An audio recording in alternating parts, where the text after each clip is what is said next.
The land had forgotten how to breathe. Once the wind had danced through golden fields and bent wheat stalks, like they were whispering secrets to the sun. But now all that remained was cracked earth and silence thick enough to choke on. No birds, no bees, no rain, just dust and Marin. She was the last to stay. When the wells dried and the cattle turned to bone, folks packed what they could and followed the rivers west. But not Marin. She buried her boots in the dirt like roots and whispered, "Someone has to remember what this place used to be." She wore her father's hat, her mother's scarf, and a heart that no longer beat fast but beat steady. Each morning she walked barefoot through the dry fields, holding a tin pail with 2 seeds and a memory. Each night she stared at the sky and begged it to break. But the sky didn't cry, not for her, not for anyone, until the day Calder showed up, and everything began to shift. Marin only spoke to the land now, the kind of speaking that didn't use words but breath, movement, skin, a palm pressed flat against cracked earth, fingertips tracing the memory of roots, a whisper not for ears but for something deeper, something buried. Every morning, just before the sun clawed its way over the hills, she walked barefoot through what used to be her garden. The ground was dry enough to splinter. It peeled beneath her steps like burned paper. And still, she knelt, dug and planted. 2 seeds, one in each hand. Some days corn, some days beans. This morning, peas. Not because she believed they'd grow, but because it made her feel human. Ashridge had been empty for nearly a year now.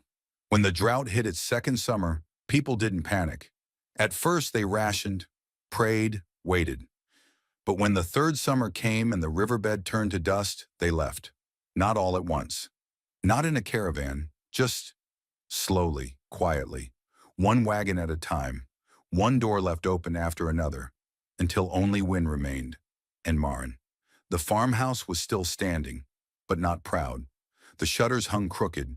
The well pump screeched like a wounded animal when she used it. The barn had half a roof, but the horses were long gone. Even the birds had stopped coming. But Marin stayed, because something inside her believed, or needed to believe, that the land was just asleep, and someone had to be there when it woke up. She kept records in a small leather-bound notebook. Day 472. No rain. Planted 2. Saw no growth. 1 rabbit sighting. Died in the field. She didn't name the days anymore, just counted them, like grief. On day 473, just after midday, she saw him. Not at first, not clearly, just a shimmer on the horizon, moving slow across the heat waves. A hallucination, maybe. She'd had those before, but this one didn't fade. It got closer, solid. A man walking with the slow, steady purpose of someone who had nowhere to go, but something to carry. He wore a long coat, though the heat cracked 90. Dust covered him from boots to hat brim. He had a rope tied around his waist instead of a belt, and a single canteen slung across his chest. No horse, no pack, no gun. When he reached her gate, he stopped. Rested one hand on the top rail. She stood in the middle of the field, back straight, spade in hand. "You lost," she called. "No," he said. "You looking for work?" "No." "Then why are you here?" He looked down at the dry rows between them. "Because something told me this place wasn't done yet." She didn't know what to say to that, so she said nothing, just turned back to her row and pushed her fingers back into the dirt. She expected him to leave, but when she looked up again, he was still there, watching, quiet, still. That night he camped under the willow stump by the barn. She gave him no blanket, no food, no fire, just distance. Still, he didn't complain, didn't ask for more. Just drank from his canteen and leaned against the wood. Head back, eyes toward the stars like he'd forgotten what a ceiling felt like. She watched him from the porch, not out of suspicion, out of curiosity. He moved like someone who used to have something to lose, and still remembered how it felt. The next morning she found him in the garden before dawn, digging. He had her spade. She marched straight up to him, hair uncombed, sleeves rolled. "That's mine." He didn't look up. "I figured." "Then you can figure to put it back." He did, placed it gently on the ground beside him. then stood. I wasn't trying to take it. You were trying to dig without asking. I was trying to help, he said. She narrowed her eyes. You think I need help? I think the land does, he replied. And you're just one pair of hands. That stopped her. No one had said anything that honest in months. She studied him. Close now. He wasn't young, not old either. 35, maybe 40. Face tanned, jaw lined with days of dust and stubble. His eyes were gray, not like steel but like clouded glass, worn by weather, not weakness. What's your name? She asked. Calder. She tilted her head. Like the river? Not anymore. He extended a hand. She hesitated, then shook it. Maren. They spent the day in silence, side by side. She planted. He dug. She poured what little water she had. He built small shades from old fence wood to shield the fragile ground. At midday, she handed him half a piece of bread. He didn't say thank you. She didn't expect him to. They broke ground on a second row that evening. When the sun finally dropped low, painting everything gold and red, Maren looked out over what they'd done. 4 rows, 1 man, 1 woman, and not a single promise between them.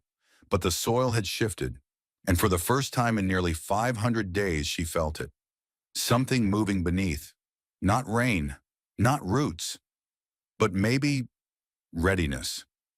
That night she left a blanket folded on the porch rail. She didn't say it was his, but when she rose at dawn to find the blanket gone and her spade already back in his hands, she smiled, just barely, and began again.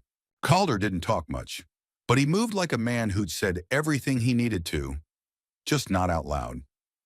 The second morning, he was already in the field when Maren stepped outside. The sun was barely above the horizon, but the dry heat had already begun to settle into the valley like a warning. He was crouched low, repairing the irrigation trench with his bare hands, pulling loose rocks aside, packing the walls with dry clay, reinforcing the groove with split cedar. You planning to stay? She asked, still standing on the porch. He didn't look up. Not sure yet. You act like you've got nowhere else to be. That's about right. Maren walked to the fence line, dragging her fingers across the warped boards. I don't take in strays, she said flatly. I'm not a stray, he answered. She raised an eyebrow. You sure? He paused, straightened, wiped his hands on his coat. No one's missing me, he said, if that's what you mean. She watched him for a long moment, then turned, picked up her spade, and got to work. By midday, they had reshaped 6 trenches. He found an old bucket in the barn and patched the holes with leather. She unearthed a roll of copper wire and strung it between posts to hang their tin watering pails. Still no sign of green, no rain, but the ground felt different. Not softer, but not resisting them anymore, like it had started listening. Later that afternoon, they sat under the shade of the porch roof. The air was thick, the sky colorless. Calder took a sip from his canteen. Maren watched him. You know soil, she said. A little. Where'd you learn? Grew up on a barley farm near the Brazos. Still there? No, he said. Sold off after my brother died. Drought took the rest. She nodded slowly. Same happened here. He looked at her. You alone in that house? She didn't answer right away. Then, wasn't always. He didn't push, didn't ask the questions other men would have. Just leaned back against the porch beam and stared at the fields like they were a mirror he couldn't look away from. That silence sat between them, not sharp, not cold, just real. That night the wind changed. Not much, just a whisper cooler, just a shift in direction. Maren woke with a start and walked barefoot to the back door. She opened it.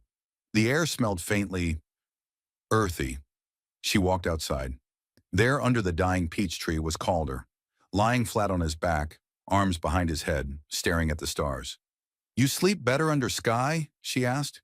He didn't flinch. Sky's more honest than ceilings. She folded her arms. I can put a cot in the barn. I'm fine.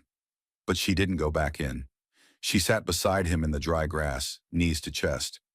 You ever been through a full drought? 2, he said. 1 broke me. The second made me leave. Why'd you come here? He hesitated then. Because the land looked like me. She said nothing. But that night, when she laid her head down, she whispered his name once before sleep took her. Not like a prayer, like a question. The next day, something bloomed. Just one. Tiny, but real. A sliver of green in the east row. They both saw it at the same time. He crouched. She knelt. Neither spoke. He reached down, brushed the stem gently with his fingers. Pee, he murmured. She exhaled. I didn't think it'd take. He looked up at her. You gave it just enough. They didn't celebrate. They didn't cry. They just worked harder. As days passed, more green returned. A handful of bean sprouts, one corn shoot, and each one made Calder quieter, not louder, like he was afraid to speak and scare them back underground. But one evening, as the sun turned everything to bronze, Marin brought out a book. Walt Whitman. She sat on the porch and read aloud. Not to him, not really, just to the air. But Calder listened. He always did, especially to the poems about grass and time and grief, especially the ones with the word hope used like a whisper. Later she asked, You ever miss the talking? He shook his head. I miss the listening. She looked over. I thought you listened all day. Not to myself, he said. She didn't know why that struck her, but it did, because that's what the drought had done to all of them. It made the land quiet. Then it made them forget what they used to sound like when they believed in tomorrow. On day 480, Calder found an old mirror in the barn. Cracked, smoky, but reflective enough. He cleaned it, nailed it to the inside of the pump shed. Marin found it hours later, and for the first time in nearly 2 years, she saw herself. She didn't recognize the woman staring back at her, but she didn't hate her either. She walked back outside, found Calder fixing the fence. Why the mirror? He looked up, eyes soft. Sometimes a face needs to know it's still real. She stood there for a long while, one hand on the edge of the mirror, the other pressed against her chest. Her reflection stared back. Not a ghost, not a girl, but someone who had stayed. She turned toward the doorway where Calder had just passed. You put this here, she said, voice low. He paused in the hallway. You needed to see, he replied. She nodded slowly, almost to herself. I didn't realize how much I'd forgotten, what I looked like when I wasn't surviving. Calder didn't answer, but his presence filled the room like light through a broken shutter. Quiet, warm, and not trying to fix anything. That night she left the mirror uncovered, and when she passed it in the dark, she didn't turn away. It started with rhythm, not a song, not even a beat, just the sound of two people moving in sync with the land and not with each other, until one day it became the same thing. Marin swung the hoe with short, sure movements. Calder followed behind, reinforcing the trenches, shoring up weak spots with branches and dirt. She planted, he watered, she stacked, he tied. By the end of the week, the field looked like something between a prayer and a promise. It wasn't lush, it wasn't green, but it was trying, and so were they. By day 487, they had 8 rows, 3 active, 5 hopeful. Marin started sleeping better, not long or deep, but without waking from dreams that tasted like ash. Calder built a wind catch from scrap metal and old barn doors. It moaned in the evening breeze, but it pushed enough air across the fields to cool the soil. One morning he caught her humming, just 2 notes, low and soft, like something from a childhood she hadn't thought about in years. He didn't mention it, but he worked slower that day. Not out of tiredness, but because he wanted to stay in that moment longer. The crops weren't the only things returning. Birds came back first.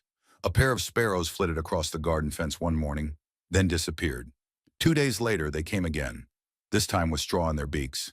They were building something. Marin stared at the nest for a long time. Calder watched her watching it. Hope's contagious, he said.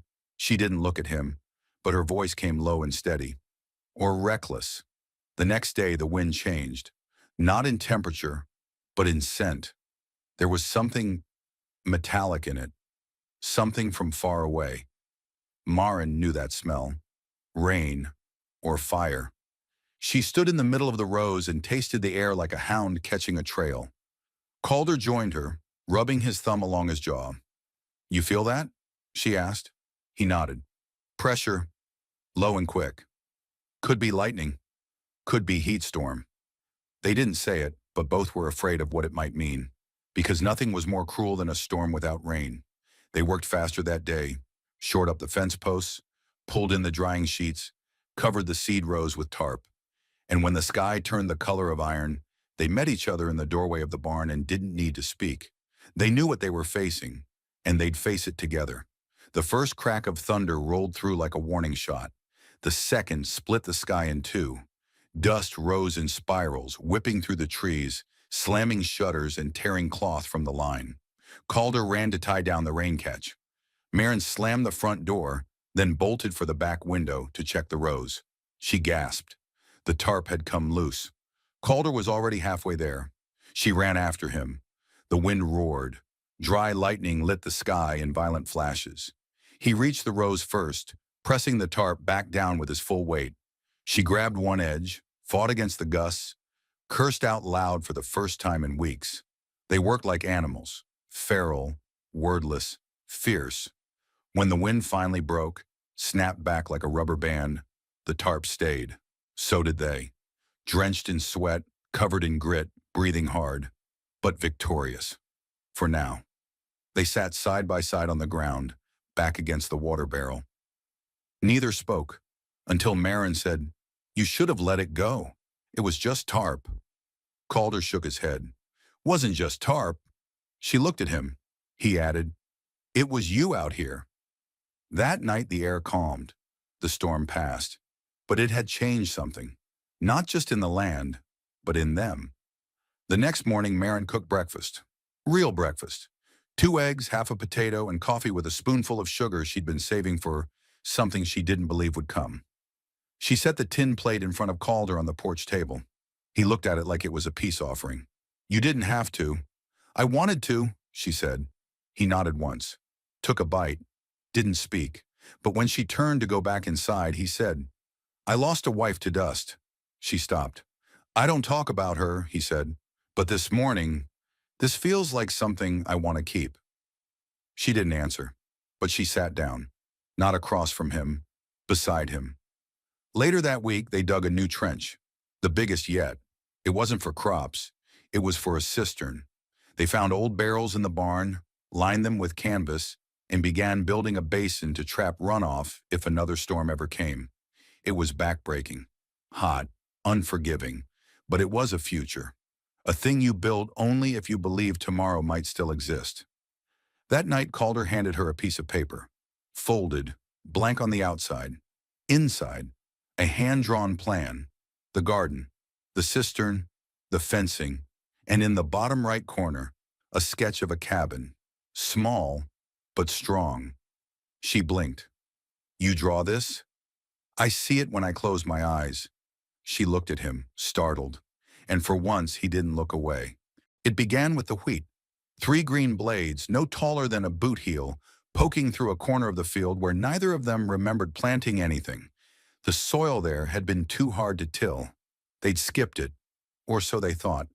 But now, green, bright, defiant, alive. Marin knelt beside the sprouts and touched one with the back of her finger. "Not mine," she whispered. Calder came up behind her, crouched slowly.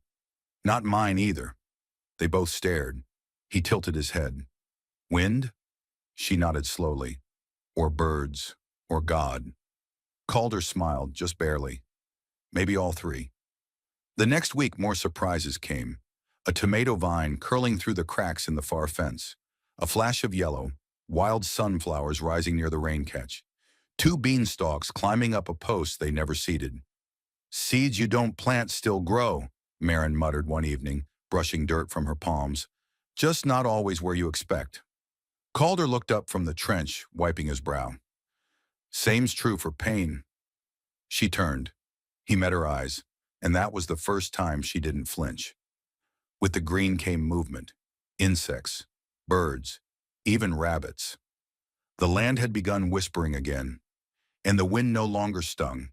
It carried scent of water, of growth, of return. But with it came something else. Footsteps. Marin saw the rider before Calder did. a figure on horseback at the ridge, silhouetted against a wide, rust-colored sky. Too upright to be a drifter, too slow to be a threat. Still, she dropped her tools and reached for the old rifle behind the door. "Friend?" Calder asked from the barn. "Could be," she said. "Could also be the kind that smiles before they steal." He came out, arms crossed, watching the figure descend the slope. "You know him?" She shook her head. "Not yet." The rider stopped 20 feet from the gate. Middle-aged, dusty, clean boots. His eyes locked on Marin. She didn't lower the rifle. The man tipped his hat. "Well, I'll be," he said. "You're still alive." She narrowed her gaze. "You expected otherwise?" "Didn't expect anything. But I passed through Ashridge last year. Dead as a funeral." Calder stepped forward slightly. "Who are you?" he asked. The man turned to him. "Name's Boone. I knew her family." Marin's grip tightened on the rifle. "You knew my brother." Boone nodded. "That's right. He sold me that Northfield before he left. Said you wouldn't care." "I didn't," she said. "Until now." Boone glanced around. "You've done something with the land." "It wasn't just us," Calder added. Boone looked back toward the field. He saw green, and with it, he saw opportunity. That night, Marin couldn't sleep. She sat on the porch, the rifle beside her, watching the moon climb. Calder joined her after an hour. "He's not just visiting," she said. "I figured. He wants the field back." "It's not his." "It was never mine either," she said. Calder looked at her. "You made it yours." Marin didn't answer, but her hands clenched. Boone returned the next morning, not alone. A wagon trailed him, its wheels creaking beneath the weight of intention. A man sat beside him, young, pale, holding a clipboard. Boone dismounted slow, like a man who'd already decided the outcome. "Got the deed right here," he said, patting his vest like it carried justice. "Filed clean, county seal and all. You're welcome to keep your little garden patch, long as you don't forget whose dirt it really is." Calder stepped forward, jaw tight. "She worked this land when no one else would." Boone gave a dry chuckle. "Hard work don't rewrite law, son." Then turned to Marin. "But I'll tell you what. If you want to stay, we can make arrangements. I've got investors interested in irrigation rights. Maybe we call this a partnership." His smile didn't reach his eyes. "You scratch my back, I don't kick you off yours." Marin stared at him, shoulders squared. "That your way of being generous?" "That's my way of reminding you the world doesn't care who plants the seed, just who owns the harvest." Calder stepped between them. Boone didn't move, but his message had landed. Marin stood silent. Calder stepped forward. "She worked this ground when no one else would." "Not my concern," Boone said flatly. "You think a piece of paper changes what this place is?" Boone smiled coldly. "I think it says what it is in the eyes of the law." Marin didn't argue. She just walked back to the house, slow and sure, as if the ground would listen before the courts ever did. Inside, she pulled open the cedar chest and removed a bundle wrapped in linen. Inside, letters, old ones, written by her father, by her brother, by the people who built Ashridge from nothing. She placed them in Calder's hands. "Read these," she said. "If the law won't listen to sweat, maybe it'll listen to history." For 3 days, Calder pored over the pages. He crafted an argument, not with threats, not with anger, but with truth. Boone had bought land that had never been legally sold. He presented it on the 4th day. Boone read it, didn't blink, then spat at Calder's boots. "Fine," he said. "Keep your cursed dirt," and left. The wind blew soft that evening, not warm, not cold, just right. Marin sat beside Calder as the sun lowered. "You didn't have to do that," she said. "I know. You could have walked away." "I know. But you stayed." He turned to her. "I was blown here by wind I didn't understand," he said, "and I'll stay because now I do." That night a light rain came. Not enough to fill the barrel, but enough to feel like a kiss on the skin. Marin stood in it with arms raised. Calder joined her, and neither spoke, because the words weren't needed. The earth was listening. It didn't start with thunder. It started with stillness, a kind of breathless silence that wrapped the valley in velvet, heavy, thick, and full of something that hadn't visited Ashridge in a very long time. Expectation.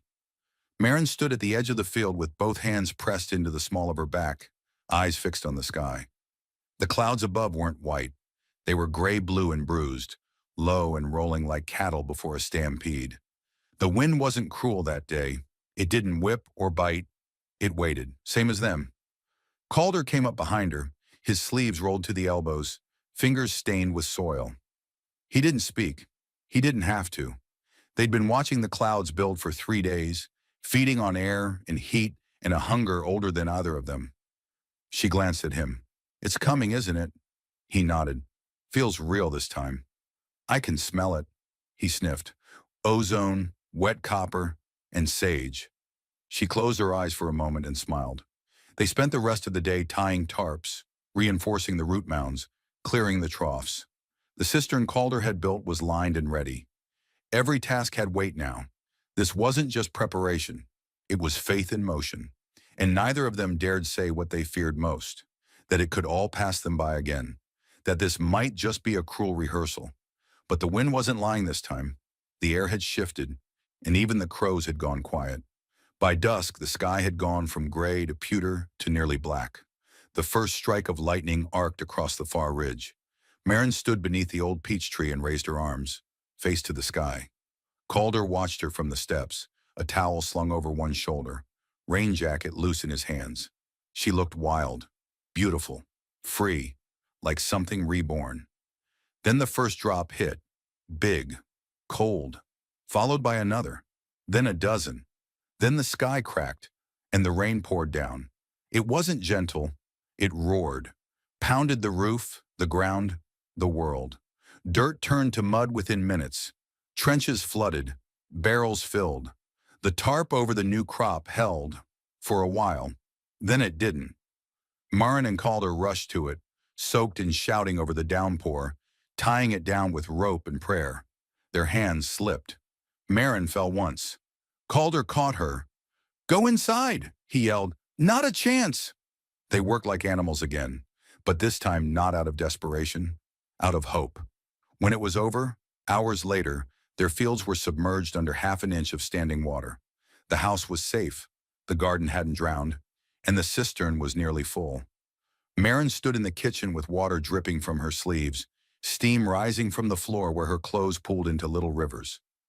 Calder lit a fire, boiled tea, and handed her the mug with both hands. "You're shaking," he said. "I'm not cold." "I didn't say you were." She sipped slowly, stared into the flames, then said, "I didn't think I'd see rain again. I didn't think I'd see you laugh again." She looked at him, and for the first time she didn't look away. That night something broke open between them, not loudly, not suddenly, just one touch, his hand to her cheek, her fingers curled around his wrist. He leaned in. She didn't stop him. The next morning the air was clean, not just washed, but cleared. The land smelled alive. Their clothes, still drying by the hearth, held the scent of smoke and wet earth. Marin stood at the porch rail, hands wrapped around her mug. Calder joined her. "Something's different," she said. He nodded. "Everything." She turned to him. "What now?" He thought a moment, then said, "Now we decide what to grow. But every gift has a price." That afternoon a writer came. Not Boone. The boy couldn't look her in the eye. He handed over the envelope like it weighed more than paper should. Marin took it with both hands, mud still under her fingernails, heart steady but unsure. She opened it slow, read once, then again, and something inside her folded. She sat down on the porch step, knees to her chest, letter still open in her lap. Not crying, not yet, but no longer holding herself upright. Calder crouched beside her, quiet, waiting. "What is it?" he asked. Her voice came low, like something she'd buried months ago finally surfaced. "My brother. He's gone." Calder nodded once, solemn. "I'm sorry." She shook her head, staring at the ink. "No, it's not that. He left me the land." Calder frowned. What? "This place. All of it. In his will. 6 months ago." Her hands trembled now. "Boone lied. He never had a deed. Never had a right." She looked up at Calder, voice breaking for the first time. I fought so hard to prove I belonged here. I nearly gave up. A long pause. But I was already home. I just didn't know it. Calder said nothing, just placed his hand gently between her shoulder blades. Like a wall behind her when she no longer had one. She let out a breath. Not relief, not anger, just release. And the sky, above them, started to clear. That night the stars came out, and for the first time in years they both slept through the night without waking once. Ashridge had no mayor anymore, no preacher, no blacksmith, but it had fields again, and laughter. It started small. The bean plants reached the third post. The wheat patch turned from gold to green. Chickens wandered back, nobody knew from where. And one morning Marin opened the back door to find a box on her steps, full of chicks, sawdust, and a note written in shaky penmanship. You stayed, so we're coming back. Partiality. She held the box in silence, then looked out over the field and smiled. Calder built a trellis from salvaged barnwood. Marin painted it blue. He didn't ask why. She didn't explain. But when the vines began to climb it, she finally said, "It was my mother's color." He just nodded and hammered another nail. By day 509, they had a rhythm. Breakfast at dawn, field work till midday, cistern checks, fence repair, seedling watch, dinner with hands still dirty. Sometimes they ate in silence. Other nights she read to him. And one night he read to her. It was just a page, a memory from an old farming manual. But the sound of his voice, rough, quiet, steady, made her eyes sting for reasons she didn't explain. He didn't ask, but the next night he read again. They never spoke of love outright, not the word, not the promise. But one late afternoon, as golden light spilled across the porch, Calder found her sitting on the step, barefoot, arms around her knees, eyes far away. He didn't say anything at first, just sat beside her, close, quiet.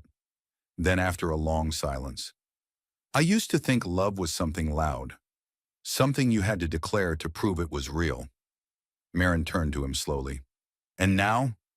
He met her gaze, not intense, not desperate, just steady. "Now I think love's the thing you don't have to say, if you've been showing it all along." Her throat tightened. She looked down at her hands, calloused, dirt under the nails. "I still don't know if I believe in forever," she whispered. "Then let's just believe in tomorrow," he said. She smiled, just barely, then leaned her head against his shoulder. And in that moment, not even the quiet could come between them anymore. His breath behind her shoulder, her heartbeat slowing against his chest. The kind of sleep you forget exists when you've lived too long, afraid of waking up. One morning while tying tomato stems, Marin said, "I think I want to stay here." Calder looked at her, confused. "You already have." She smiled. "No, I mean, not just survive here, not wait, not defend. I want to live here. I want to plant apricot trees and build another room and get a mule." Calder leaned against the fence post and crossed his arms. "I was hoping you'd say that." She raised a brow. "You were?" He nodded. "Because I already started drafting plans for a second well." That night they danced. No music, no crowd, just Marin barefoot in the dirt, and Calder humming low in his throat, their bodies swaying between rows of green, under stars that had once looked down on nothing but dust. And in that moment, there was no storm, no silence, no waiting. Just a woman and a man, moving like the earth was finally listening. A week later, the first child appeared. Not theirs. A girl from the nearby county, leading her little brother with one hand and dragging a tin pail with the other. "We heard you had water," she said simply. Marin knelt. "You heard right." She filled their pail, sent them home with 2 jars of pickled beans and a promise. "Come back when the tomatoes are ready." They did, and they weren't alone. By fall, there were 5 families on the far edge of Ashridge again. Chickens clucked, children laughed, smoke rose from chimneys, and every so often Marin and Calder would sit on their porch, shoulders touching, and listen. Because life had returned. Not as it was, not as it used to be, but as it was meant to be, quiet, earned, and shared. And now, years later. Whenever someone asks how Ashridge was saved, they always tell the story of the woman who stayed behind, the man who showed up with water but no words, and the way the earth bloomed not because they demanded it, but because they listened, because they belonged. They never came to save each other, they came to save the land, or maybe to be saved by it. Marin's name meant sea, but she had lived with nothing but dust. She poured what little she had into the ground, drop by drop, until the earth finally remembered how to drink. Calder meant running water, but for years he wandered without direction. He carried more silence than sound, and more weight than one man should. Together they didn't speak of destiny, or fate, or miracles. They simply stayed, they simply tried, and when the storms came, they stood side by side and didn't move. It wasn't loud, it wasn't grand, but it was enough to wake the land. And maybe that's what real love is. Not loud, not fast, but steady. A woman who waited, a man who belonged, and a place that finally said, "Welcome home." Like drops on dry earth, they came from different storms. But when they met, they became a flood. The shack behind the feed store stank of kerosene, sweat, and something worse, resignation. Mira Thorne sat on the dirt floor, wrists red from the iron cuffs her mother had clamped on an hour earlier. 8 months pregnant, breath short from the weight of the child inside her, she refused to meet anyone's eyes. "She needs a husband, not a doctor," Maureen Thorne spat, arms crossed over her stained coat. "A man like you ought to know the difference." Silas Rourke said nothing for a long time. His boots creaked as he stepped forward, not toward Mira, but the corner where a battered saddlebag waited. He laid 2 dull silver coins beside it. 1 jug of whiskey, a promissory note for half a butchered steer come fall. "That'll do," Maureen muttered, unlatching the cuffs like she was tossing away spoiled meat. "Don't give him trouble, girl. He paid more than you're worth." Silas never touched Mira, just pointed toward the waiting horse. She climbed up slowly, her throat raw from not crying, her fingers brushing the hidden blade sewn into her boot. The road ahead stretched silent and dry. He hadn't bought her for love, and she hadn't come for rescue. But something in the dusk whispered. They were both more broken than they let on. The house sat at the edge of nowhere. No fence to mark where land ended and wilderness began. No other rooftops in sight, just wind through the long grass, pine needles rattling like bones, and a single crooked porch that sagged under the weight of too many seasons and not enough footsteps. Silas Rourke rode up without a word, the reins slack in his hands. Behind him, the sky bruised with coming rain, dark clouds pushing down like they meant to bury everything in silence. The horse breathed heavy, its flanks streaked with sweat and dust from the long ride. Mira sat behind the saddle, her arms clutched tight around her middle, a trembling bundle of cloth, bruises, and half-held breath. He didn't speak as he helped her down, just dismounted, stepped to her side, and offered an arm she didn't take. She slid off on her own, nearly falling before righting herself. Her boots hit the ground hard, too hard for someone still healing, but she didn't wince, didn't show it. Silas didn't reach for her. He only nodded toward the porch. "This way." The front door creaked open like it hadn't been touched in weeks. Inside, the air was surprisingly clean. No scent of rot or stale drink, no perfume, no sweat. Just lemon oil and wood smoke, faint but intentional, like someone had tried to scrub the ghosts out of the walls and got most of them. Mira hovered in the doorway, her fingers twitching near the hem of her coat. Just beneath the fabric, tucked inside her boot, a blade rested against her ankle. Warm now from the ride, a small thing, curved and sharp. Her eyes scanned the room. No movement, no shadowed corners. Only a single photograph hanging crooked above the hearth. A stern-looking woman with hawk-like eyes holding a baby blanket with nothing in it. "You can sleep in there." Silas's voice was low and level. He pointed to a room off the left hallway. "Water's by the stove. I don't come in without knocking." Mira didn't answer. She stepped across the threshold like someone entering a church, respectful, quiet, unsure if she belonged. She didn't take off her coat, didn't loosen her boots. He watched her 1 second longer than was comfortable, then turned and walked out the front door, letting it swing shut behind him.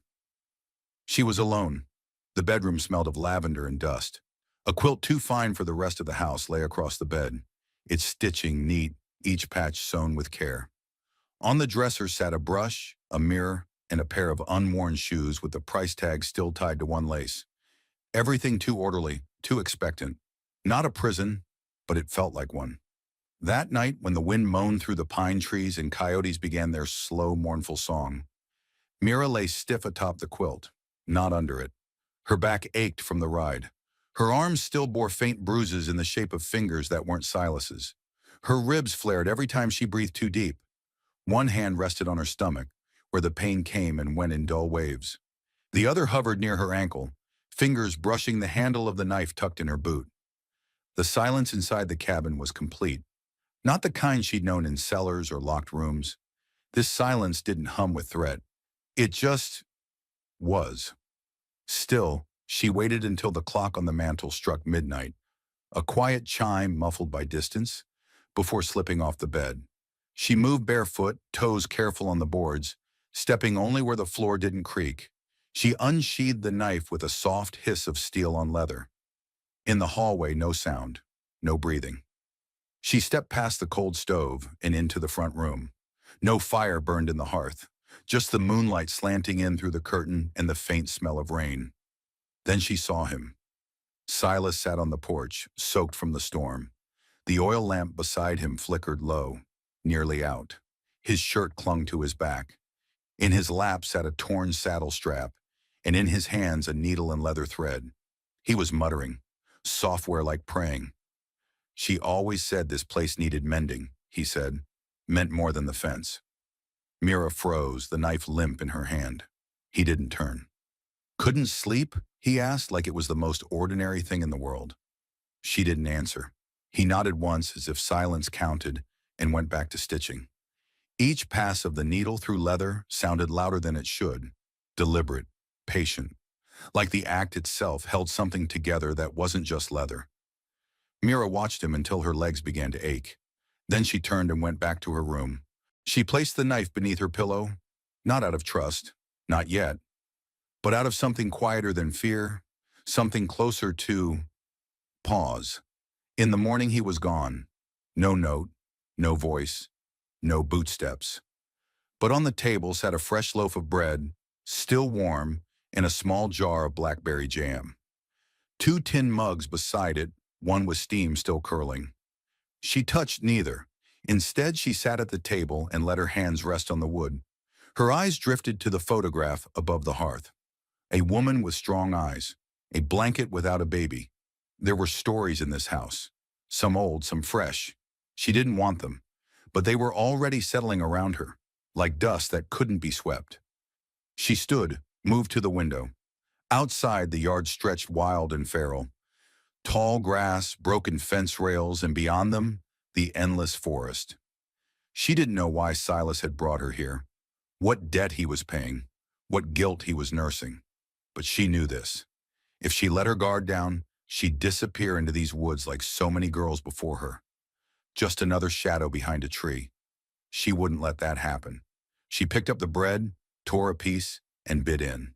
It was still warm. The morning light spilled through the lace curtains in pale gold ribbons. Mira sat up slowly, the quilt still clinging to her like a question she hadn't answered yet. The room was too tidy, too preserved. On the windowsill sat an embroidery hoop, thread still looped, needle still tucked through like someone had meant to return, but never did. Next to it, a worn book of psalms, pages dog-eared, the corners soft with use. The scent of lavender hadn't faded, and on the far wall, a portrait. A young woman, no older than Mira, stared out with dark, pinned-up hair and a stillness in her gaze. Not happy, not sorrowful, just waiting. Mira's hand drifted to her stomach. The baby shifted, pressing gently outward as if listening. Silas never entered the room. Each morning, she woke to small offerings, a warm kettle already hissing, a folded shawl, sometimes a clean dress left at the foot of her bed. He never spoke unless necessary, just nodded as they passed each other like ghosts in a shared house. But it wasn't silence that troubled her. It was how much space the silence gave her.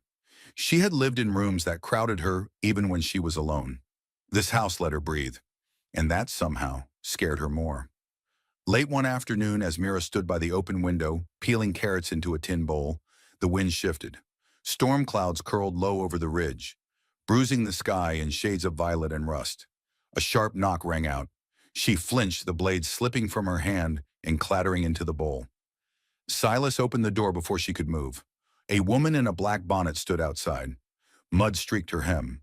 Her boots were caked, her jaw set tight. Cressida Bell. Mira knew the type before a word was spoken. "I came for eggs," Cressida said sharply, but her eyes slid straight to Mira. "And to see this girl you brought in." Mira instinctively stepped back. Her shawl shifted, and the curve of her belly became impossible to miss. "Well," Cressida hissed, "ain't she ripe, barely grown, and already round as a harvest pumpkin?" Mira's grip on the windowsill tightened. "What's the matter, Silas?" Cressida went on. "Couldn't find a widow past 16? Always did like 'em young." Silas stood still, eyes locked forward, unflinching. "You know," Cressida spat, "some of us thought you'd gone mad after she died. But this? Bringing home some back alley girl from the flats? Didn't take long, did it?"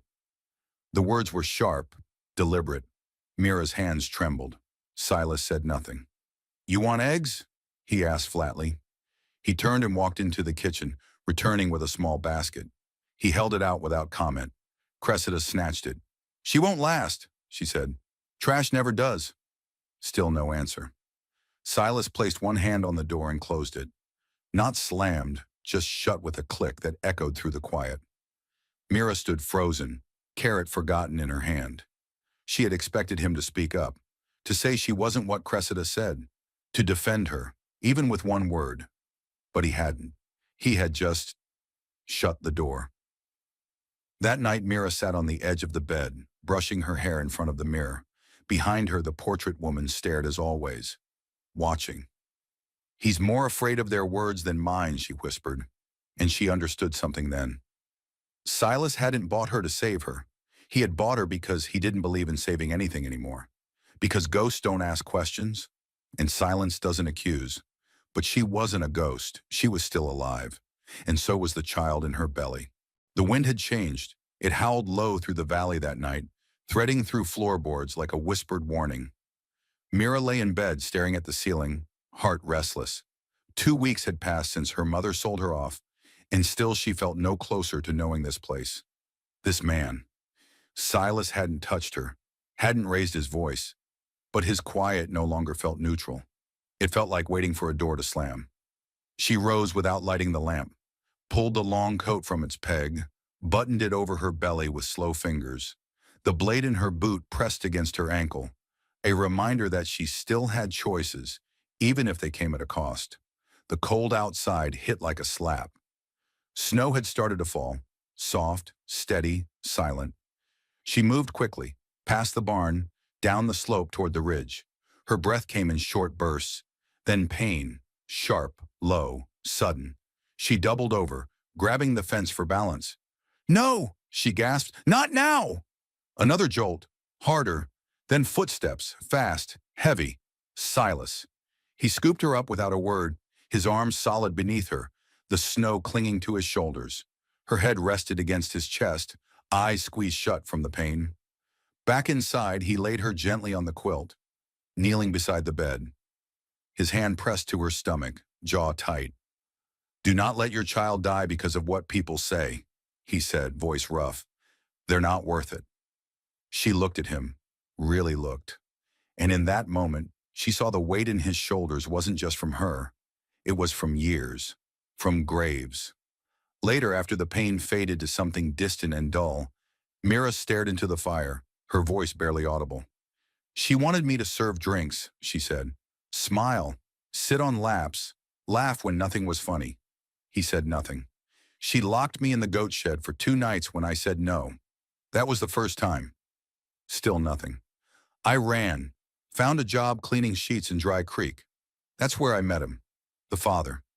Kind until he wasn't." She turned to him. "I don't even know if he knows. I don't know if I want him to." Silas stared at the flames, his hand clenched around a tin cup. Then finally he stood, threw another log on the fire, and walked away. But she didn't sleep, not when the house still echoed with everything unsaid. Near dawn, a soft sound stirred her, crying, not the baby, not her, someone else. She stepped carefully into the hallway, drawn by the sound. Through the half-open door to the sitting room, she saw him, Silas, seated on the floor, knees bent, a tiny dress cradled in his lap, pale pink, hand-stitched. He held it like it might tear under his breath. She made it after the third, he said, not turning. Still believed it'd be different the next time. Mira's breath caught. The third what? He didn't move. The third loss. A beat. We buried 7. Boys, girls, never named them. I buried that dress after the 7th. Silence pressed between them, thick with years of unspoken sorrow. He wasn't cold. He wasn't cruel. He was broken in a way she hadn't seen until now, and suddenly she wasn't afraid of him anymore. She was afraid of what he'd lost. The next morning, after he rode off toward town, Mira stepped outside. The wind had softened, the earth damp with thaw. Her steps took her behind the barn, past the chicken coop, up the ridge trail she hadn't dared explore before. At the top, she found them. 7 graves. Uneven markers. No names. Just numbers etched into weathered wood. She knelt at the last one. The earth was newer. A single wildflower bent by frost leaned against the cross. She reached out, laid her hand on the wood. It was warm. And then the tears came, not from fear, but from understanding. She stayed there a long time, until footsteps crunched behind her. Silas stood at the tree line, hat in hand. I thought you killed her, she whispered, not looking up. I believed what they said. I know what they say, he replied, and you let them. Arguing takes more breath than silence. His eyes drifted to the graves. Each one took something from her. From me. By the 7th. He trailed off. She tried to plant roses here, he said after a pause. Wouldn't grow. Soil's too thin. Wind takes the petals. Mira stood slowly. Maybe this spring, she said. We try again. He looked at her, really looked, and nodded once. Not as a man agreeing, but as a man who'd heard something he didn't know he needed. They walked back side by side, and for the first time, the space between them didn't feel like distance. It felt like something starting. Spring crept in like a secret. One morning, Mira opened the door and found the frost had loosened its grip on the earth. The wind, though still cold, carried the smell of wet soil instead of smoke. For the first time in weeks, the sky didn't feel like it was pressing down. She wrapped her shawl around her shoulders and stepped onto the porch. Silas was already out by the fence, hammer in hand, fixing a slat that had split in the wind. He didn't glance back, just nodded once like he'd known she was there before her shadow hit the ground. They worked in near silence that day. She handed him nails when he needed them, helped carry boards from the shed. Her gait was slower now, the baby heavy in her belly, but her steps had purpose. At noon, she stirred a pot of beans and added rabbit meat Silas had trapped earlier that morning. He ate without a word but left the spoon in the sink instead of just setting it down. It was a small thing, but it felt like something shared, not just borrowed. Later that week, Mira was folding linen in the sun when she saw Silas standing in the garden patch, motionless. She followed his gaze. Wooden stakes lined the back fence. A dozen of them, beside each a bulb, half buried. You're planting again, she said. He wiped his hands on his trousers, eyes still on the soil. They won't take. They never do. She stepped beside him, squatting low to brush dirt from one of the bulbs. Her fingers lingered. Then why keep trying? Silas didn't answer at first. Because she believed they would, he said finally. Said even the hardest ground gives in if you're patient enough. Mira looked at him. And you? I never believed it, he admitted. But when she looked out and saw them, even when they didn't bloom, she smiled like they did. A quiet passed between them. Mira reached out and pressed the soil around the bulb more firmly. I think she was right, she said. Silas stared at her a moment longer, then nodded, slower this time. That night after supper, they sat near the fire. Mira read aloud from the old Bible kept in the hutch, the pages worn soft with years. Her voice was slow, thoughtful. Sorrow may endure for a night, she read, but joy cometh in the morning. She paused. What does that mean to you? Silas, whittling a hickory spoon from a scrap of wood, didn't look up. Means sometimes you've got to lose something to know what's worth keeping. She nodded, not at the answer, but at the truth in it. As the days warmed, Mira began to hum while she worked. Nothing loud, just soft tones under her breath, like a memory she hadn't known she carried. She swept the porch, hung linens to dry, re-stitched the hem of one of Silas's old shirts. He didn't stop her. He didn't thank her either. But one morning she found a pile of fresh straw laid neatly beside the coop door, a basket of early eggs, a bar of lye soap wrapped in cloth. No words, just gestures. And that was how they spoke. One afternoon, as Mira rested on the porch with a cup of peppermint tea, she let her hand rest on the curve of her belly. The baby kicked. She smiled. If it's a girl, she said aloud, I'll name her Rose. Silas, working nearby with a shovel, glanced over. He didn't ask why, didn't offer an opinion. He just nodded, slow and sure. She'll be stubborn, Mira added, like something that grows where nothing else dares. Silas looked at her, really looked, and said, That's a good name, and a better hope. And in that moment, neither of them felt like someone who'd been bought or left behind. They just felt human, alive. It started with a sound. A dry crack far off in the hills, too sharp to be wind, too low to be thunder. Mira sat upright from where she'd been resting, hand immediately going to the curve of her belly. The baby had been restless that day, like it sensed something wasn't right. Ash, Silas's dog, lifted his head and growled. Then came the smell. Smoke, faint but rising fast. Silas burst through the back door. Fire, he said, voice clipped. East Ridge. How close? Too close. Mira was already on her feet, grimacing as a contraction cinched across her middle. She grabbed the bucket, but Silas stopped her with a look. No, he said. You pack. Anything we can carry. Go to the stone hut on the west side, by the dry creek bed. It'll hold. But I'll be right behind you. She didn't argue. There was no time. The cabin turned into a flurry of movement. Mira stuffed what she could into an old feed sack. Blankets, dried apples, the bar of lye soap Silas had left for her, and the tiny blue bonnet she'd sewn 2 weeks ago, just in case. She wrapped her shawl tighter, grabbed the tin cup and the water flask, and limped toward the pasture. The contractions were stronger now, spaced close. Ash followed her without being told. The fire was still far, but its smoke stained the sky like ink in water, dirty, creeping, and inevitable.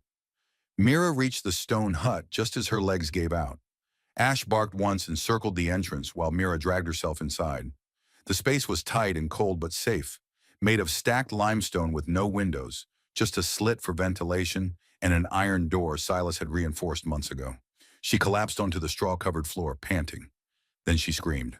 Outside, Silas worked like a man possessed. He'd built a fire line, soaked the shed with the last of the rain barrels, and corralled the goats into the far paddock. But when the wind shifted west, he dropped the axe and ran. He didn't need to know where she was. He just followed the dog's tracks and her scent on the wind. He found the stone hut with smoke already curling over the treetops. Inside, Mira was on her knees, sweat pouring down her face, the baby coming fast and fierce. Silas dropped beside her. I can't, she gasped. Yes, he said. You can. He boiled water over a flame he'd built from twigs and dry moss, cleaned his hands with the last of the lye soap. She bore down once, twice, then again, and the cry that came wasn't hers this time. It was high-pitched, alive, a girl, tiny, red, loud. Mira collapsed back, shaking. Silas wrapped the child in his shirt and placed her against her mother's chest. Neither of them spoke. There were no words for this kind of miracle, only breathing. Then Silas stood and opened the door a crack. The fire had turned, slipped past them, and gone north. The cabin was gone. He could feel it, but the land still stood. And now there were 3 of them. By morning, the flames had died. Smoke still curled from blackened trees, and ash floated like snow over the ridge. Silas returned to the cabin alone. The roof was caved, the walls scorched. Nothing left but embers. He pulled the ledger from beneath the hearthstone. The cover was singed, but the last page had survived. He added a line with the charcoal edge of a burnt beam. Rose Thorn, born in fire, held in faith. Back at the stone hut, Mira held the baby close, whispering words she hadn't dared speak in years. "You're not alone," she told her, "and neither am I." Silas entered and stood at the threshold. "She okay?" he asked. Mira nodded, smiling for the first time since she'd arrived. "She's strong, like her father." He knelt beside them, unsure, rough hands hovering over the child like he was afraid to touch. "You can hold her," Mira said. So he did. Ash lay down at their feet, and for the first time, there were no ghosts between them, only firelight, and the weight of something new. Spring came late that year. The land around the ridge was still scorched in patches, black soil cracking underfoot, but the creek flowed fuller than it had in years. Birds returned one by one, cautious at first as if unsure whether to trust the quiet. But the house, what was left of it, stood again. Not because it survived, but because they rebuilt it. Silas cut new beams from fallen trees. Mira, baby Rose strapped to her back, stitched curtains from flour sacks and hemmed every edge with care. The stone hut had kept them safe during the fire, but a home wasn't made of walls alone. It was made of names, and this one, Mira decided, would carry theirs. The first visitors came just before the rains. Old neighbors who'd once crossed the street to avoid looking at Silas now arrived with planks, nails, and loaves of bread wrapped in oilcloth. No one asked about the fire. No one spoke of what came before. They only said, "You need anything else?" And Mira, tired but steady, would nod and say, "Only what you brought." It wasn't charity, it was something older, wiser, recognition. One afternoon, while Silas reinforced the barn door and Rose napped beneath a patchwork quilt, Mira found a scrap of wood half burned from the old house. She carved the words in careful strokes. Thorn House. Not Walker, not Rourke. Thorn. Not because it was hers alone, but because it had to be hers first, to be theirs at all. She nailed it over the door. That evening, Silas stood beneath the sign a long while before speaking. "You sure?" Mira only answered, "She'll know who she belongs to." And Silas, in his quiet way, nodded. Weeks passed, then word spread. About a fire survived. About a baby born with ash still falling. About a man once broken who now stood straighter. About a woman, no, a mother, who had claimed what wasn't given freely and made it sacred. Women started coming, first just one, then two. Tired eyes, bruised arms, silence heavy as snowfall. Mira opened the door every time. No questions, no judgment. Just, "You hungry?" And later, "There's room." One was Cora, 17 and brittle, her hands raw from factory work back east. Another Ellie, eyes dark with something she never named. They didn't stay forever. Some left after a season. Others wrote from nearby towns. A few returned, carrying children. But they always knew where to go when things broke again. Silas built a second room, then a third. Rose learned to walk on scorched earth, never once afraid of falling. Ash watched her every step. Mira taught her how to stir stew without spilling, how to feel the wind and say what season it meant. They didn't have a preacher, but they had stories. And on long nights with wind against the shutters, Mira would read from the old ledger, now filled with more names than one family could hold. Not just Walker or Thorne, but Cora, Ellie, Liza, Della. Women who stayed, women who chose, women who had been bought, discarded, forgotten, and then made whole again. One day a county man rode up with a fresh deed and a lawman's expression. He looked around at the rebuilt house, the girls feeding chickens, the dog on the steps, and Mira with dirt under her nails and a child on her hip. "I heard this land was in dispute," he said. "It was," Mira replied. "And now?" She pointed to the sign above the door. Thorn House. He studied her a long moment, then tipped his hat and rode off without leaving a single paper. That winter, the porch light never went out. They had little, but never nothing. Each night, Mira folded one extra quilt, because someone might come cold. And every morning, Rose would toddle to the door, open it, and ask the same thing. "Anyone new today, Mama?" And Mira would smile, pull her close, and whisper, "Not yet, but maybe tomorrow." And the fire, long since passed, never returned. But in the hearts of the ones who stayed, it never really left. It simply changed shape, from ruin to warmth, from danger to light, from ending to beginning. Some houses are built with nails and timber. Others are built with second chances, held together by silence, by sacrifice, and by the steady hands of those who choose to stay when leaving might have been easier. If Mira's story reached you, if you felt the weight of what wasn't said, the blade under the quilt, the warmth left on a table in the shape of fresh bread, tell us. Tell us what part stayed in your chest long after the last word. Where are you watching from? Drop a comment with your city, your town, or even just the name of a place that taught you something hard and something worth holding on to. Because stories like these aren't just about the Wild West. They're about the wild inside us all. The part that still believes in second chances. The part that knows a house isn't home until someone names it with their own story. If you believe a home can be built from nothing but grit, quiet kindness, and the kind of love that never asks for recognition, leave a like, share this with someone who needs a little light, and subscribe for more. This is Wild West Stories, where even the loneliest trails can lead to belonging, and even the most scorched lives can grow something tender. Until next time, may your fire stay lit, may your name be chosen with love, and may you always find your way back to where your story truly begins.